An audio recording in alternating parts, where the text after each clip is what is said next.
my name is Larissa. I'm an English teacher with master's degree in linguistics. In this channel, I talk about language learning tips, especially English and linguistics. Today, I'm here to share with you tips to help you read materials in English or any foreign language.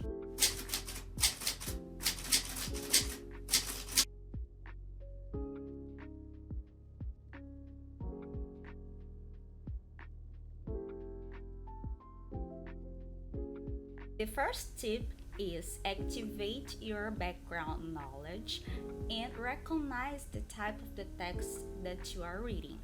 For example, if you are not reading a book but you are reading a text, you will activate in your memory your background knowledge to know if it is a poetry, if it is an article. It's important to know the type of the text that you are reading first and the theme of the text. According to Souza, Costa, Absi, and Mello, the comprehension of a text depends largely on the knowledge that the reader already has in his memory.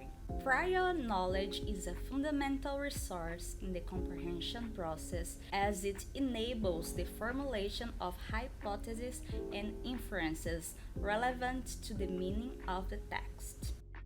The second tip is a common mistake, I think, because I myself committed a lot in the beginning when I was learning English, that is, read the text without pauses.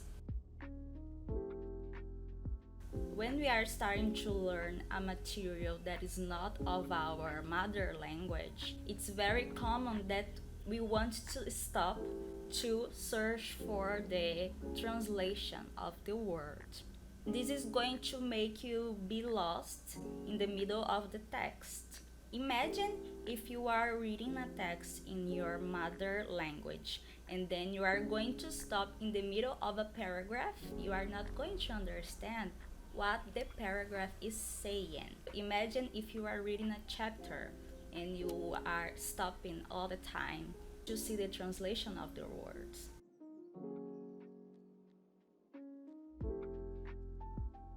The third tip is connected to the second one, that is, you don't need to know the translation of each word that is in a sentence. If you are reading an article, for example, you are going to have data, images, you are going to have dates, a lot of things that are going to help you comprehend the text.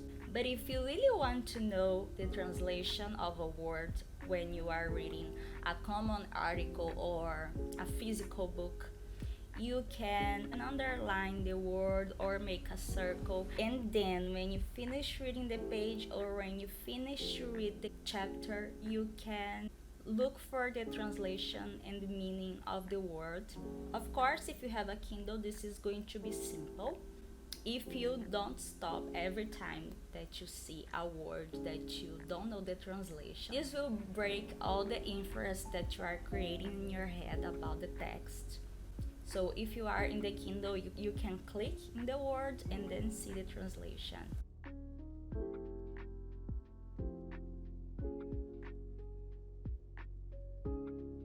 I think it's better for you to just highlight the word and then continue reading, and then maybe you will find out what is the meaning of the word without even translating. The fourth tip is for you to start reading short texts. Don't try to start reading a full book because this can be very hard. It can even make you want to give up on reading the text. So in the beginning, choose to read articles from magazines, from newspaper, and also on Kindle. If you pay for the Kindle Unlimited, they have a lot of short stories to read, and I think this is very helpful. If you don't have a Kindle, there are many websites with text like Medium, Reading AZ, that is a platform that I used with my students when I was teaching in a school. In this platform, you can read the books for free, and there are many leveled books from A to Z, and there you can choose a book to read. Of course, if you don't pay the platform, you are going to be able just to see the material of the preview. But the preview is actually the full book without the activities. And my last tip is an advice: be patient with yourself. It's all about creating the habit. Keep trying, use these tips, and enjoy the process. So this was the video for today. I hope you enjoyed the tips. If you know some other tips for people that are learning English now, please leave your comment here down below. Subscribe to my channel if you want to know more about learning English. See you soon.